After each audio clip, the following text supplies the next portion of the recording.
Hey everybody, my name is Jared and I am a Master Mason in the state of Mississippi in the United States of America. And today's viewer question comes in two parts. The first question is, does Mississippi do the ever controversial one-day classes? And similarly, so we'll pool them together in this one video, I'd like for you to talk a little about how long it takes to move up to each degree. An estimate perhaps, and if it's possible to move up faster than usual, and or if it would be acceptable to ask for a promotion up in a short time. Knowing enough to move up, of course, and perhaps related topics, please.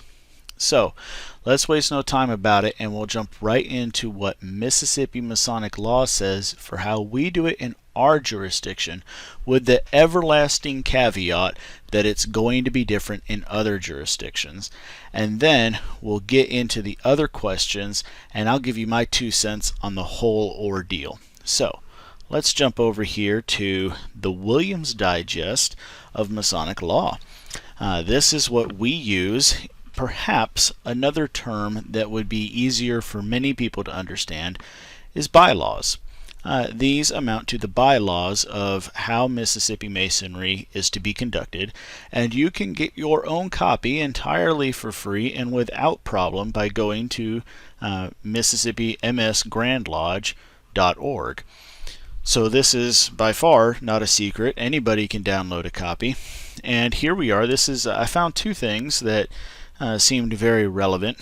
In this particular section, it mentions one candidate at a time. Lodges are forbidden to confer any degree in the working part on more than one candidate at a time. And then it goes down to say that suitable proficiency is required before advancement. 2 degrees shall not be conferred on the same person at any one meeting, nor on the same day, except under the dispensation from the Grand Master, not at any time, unless such person has made suitable proficiency in the preceding degree. So I think that already touches on the first question. No, Mississippi does not recognize any kind of one-day class, with the sole exception being that the Grand Master of Masons in Mississippi specifically issues a dispensation for that to take place. The only time I am familiar with it actually happening has not ever been all 3 degrees. Now, that's not to say it hasn't happened, but that's not something I am personally familiar with. I am familiar with a brother very quickly, not on the same day, but basically day after, receiving his fellowcraft and then his master's. And the reason why is covered in this next section. If we go down here to advancement, it reads, no entered apprentice shall be passed to the degree of fellowcraft until on or after the time for the next stated meeting after his initiation, nor any fellowcraft be raised to the degree of Master Mason until on or after the time for the next stated meeting from his having been passed, except in the case of emergency arising from the brother's being suddenly called from the jurisdiction, and then only by dispensation from the Grand Master. Now, if you want to learn anything about Masonic law, the key is, at least in the Williams Digest here in Mississippi, the key is not to read the main paragraph. The key is to read the decisions that have been passed at past Grand Lodge meetings. So let's get into the meat of the matter. Down here it says Digest and Judicial Decisions. Number 1. The only emergency contemplated by the law is the candidate's being called to the colors, or his necessity to remove permanently from the state. So, to say it in more common tongue, military service, or having been relocated by your profession and wanting to finish up your degrees in the jurisdiction that you already started in, because chances are if you move to a new jurisdiction, learning things entirely over again could be a little more challenging than is perhaps necessary. So that covers the first question. No one-day classes in the state of Mississippi, with more information to follow in the rest of this video, so stand by. Now, the other question about advancement, how quickly it can take place. You heard in that paragraph that no entered apprentice can be made a fellow craft until on or after the time of the next stated meeting. So in wording there, it can be a little confusing to understand. Let's say your lodge meets on the first day of every single month, so January the 1st, February the 1st, etc. That's not how it's commonly done, but it's going to help for the sake of this discussion. Let's say you received your degree on the 15th of January, and you were a very studious person. You learned your proficiency, and you turned your lesson in the very following Monday on the 22nd of January. Well, that does not mean that you can get your fellowcraft degree on the 22nd or the 23rd or any other day until after February the 1st, when your lodge has its regular stated communication. So you have to have a regular business meeting between each of the degrees. That's a much more simplified way of thinking about it. That does not hold true in every jurisdiction. That is how it is here in Mississippi. There are other jurisdictions that actually have requirements for minimum time in service, so to speak. You have to have been an entered apprentice for a certain amount of time before you can receive your fellowcrafts degree. You had asked whether or not it's acceptable to ask to move forward quickly. No, I don't believe that it is. And this kind of goes, I'm going to skip ahead and go into my 2 cents in this video on how I feel about the matter. You know, if we think about back to the stonemason guilds when these ideas of degrees was first brought up, then we understand that there was a period of time where somebody was an apprentice, where they were doing the grunt work, learning the very basics, and doing that for an extended period of time. Now, this is still something that is a part of many trades. Electricians and plumbers and others still follow this general idea of apprentice and journeyman and master and expert, and I'm probably not getting the terms 100% correct, but the theory is there. You have to start with very basic foundational knowledge. You have to learn to do the difficult work physically, and then perhaps the difficult work mentally, and then you learn the more skillful work. So I think it's almost reprehensible to make a man a master mason in a day. I think it totally undermines the whole point of having different degrees or levels in the fraternity. And I think when you take that away, you lose something in the fraternity, and in losing something in the fraternity, I think that's why we've lost so many men.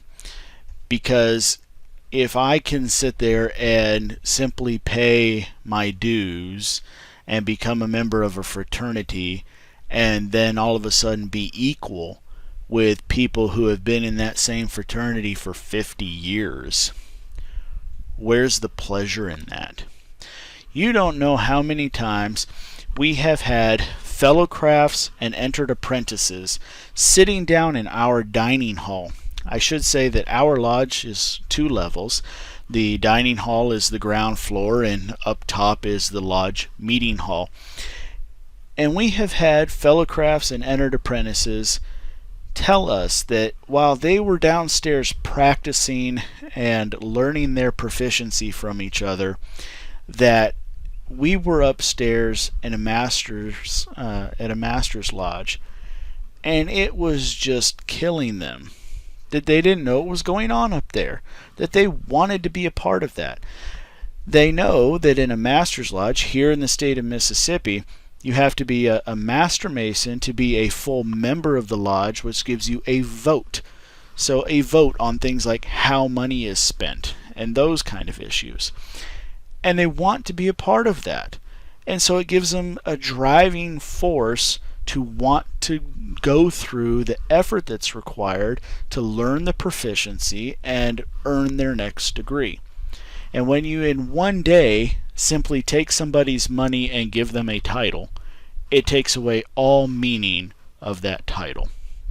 And I think it would do Freemasonry globally very well to eliminate any use of that kind of masonry, except for reasons that were mentioned, similar to what's in the Williams Digest for Mississippi, and I think also perhaps adding in some equivalency, some wording that would have to deal with a brother's health and welfare. If a brother were critically ill and we wanted to make sure that he could receive his degree before he passed, or something to that effect, I think would also be a beneficial and worthwhile reason to allow a brother to advance in masonry without having learned his proficiency. So that's my 2 cents on the matter.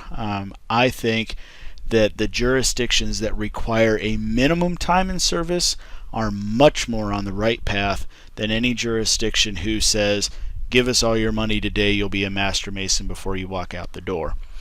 And it astonishes me that there are places where you can legitimately start your day as a regular man off the street, earn your symbolic lodge first 3 degrees, earn your York Rite degrees and be a Knight Templar, earn your Scottish Rite degrees up to the 32nd degree, then turn around and join the Shriners, and I'm not a Shriner, so I don't know what the top degree or title is there, all in one day. What a total and utter disservice it is to the man and to the fraternity. Complete and utter disservice.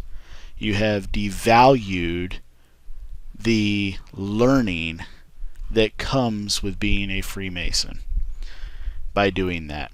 The logic that's being followed is we want somebody to be a member because by being a member they pay dues, and if they pay dues we can keep the lights turned on, we can repair our buildings, we can generally conduct business. And it's wrong, because if in one day I can simply walk in and receive all those degrees and walk out and be an equal to people who have been in this for 75 years after having earned all those different degrees, then there is no value left in it for me.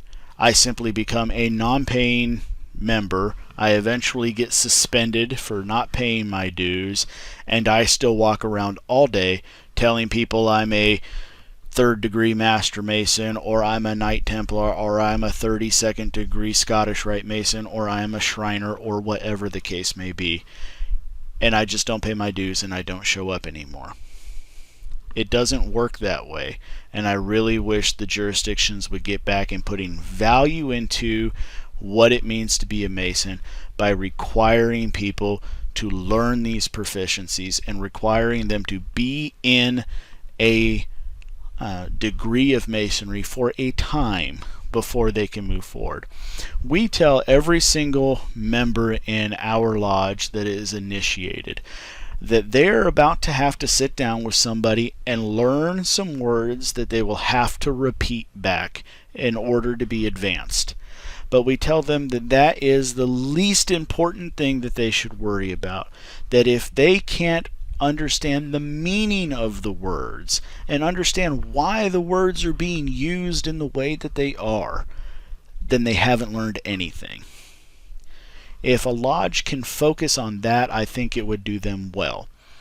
My lodge most likely is not the best lodge out there. It is likely not the fastest growing lodge out there, but we have a camaraderie and a brotherhood that I would argue is second to none. And I think it's because we each challenge another to learn those things. We have, at the end of each of our meetings, Masonic education, where we talk about something that means something to us, that came or has a basis in Freemasonry, and it enriches everybody. And so at the end of the day, when we walk around and we say, I'm an entered apprentice, or I'm a fellow craft, or I'm a master mason, we understand what it really means, and there's a value to it. So don't try to become the longest title you can find in a day. There's no point. And nobody who knows that you received your title that way is going to see you in the same way as somebody that they know worked at it before the one-day Master Mason became a thing. Work on it, earn your stripes, and actually understand what Freemasonry is really trying to teach you, and you will be better for it all the day is long. Well, I gave you a lot more than 2 cents there, so I hope it meant something to you. Don't forget to leave your questions down below so we have more questions to talk about in the future. Thank you all so much for being with me today, and as always, we'll see you next time.